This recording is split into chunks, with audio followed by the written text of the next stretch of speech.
Welcome to YOUCANIC. In this video we're going to show you how to replace the rear air strut on a Mercedes S-Class. This is a W221 chassis, and in this case we have a rear-wheel drive.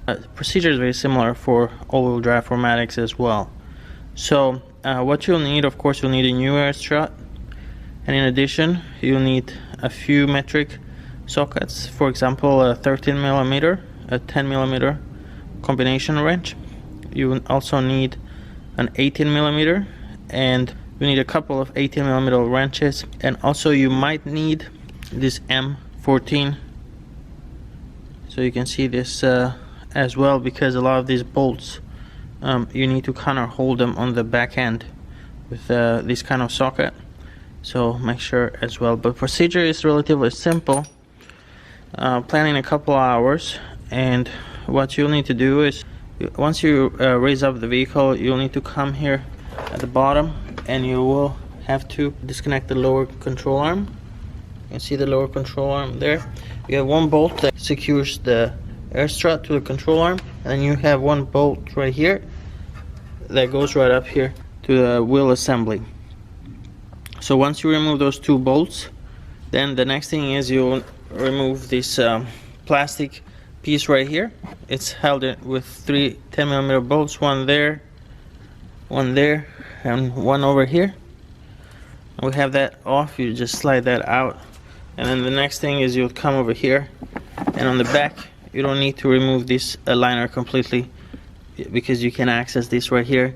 Use a flat head screwdriver. You have a clip here, the clip wire that goes right there. You just pry that off and then pull out the two connectors, and then one is the ABS, the other one goes to the air strut. They split up. You can see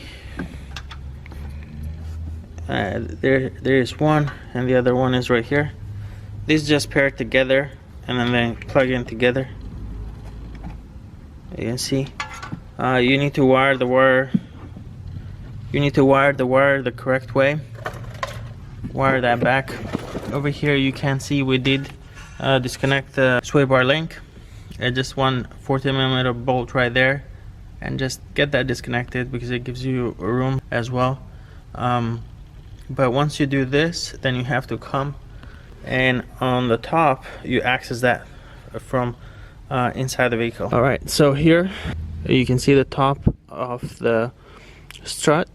You can see the line right there. In that nut, you just turn that to disconnect it from the top. We got 1, 2, 3, 4 bolts.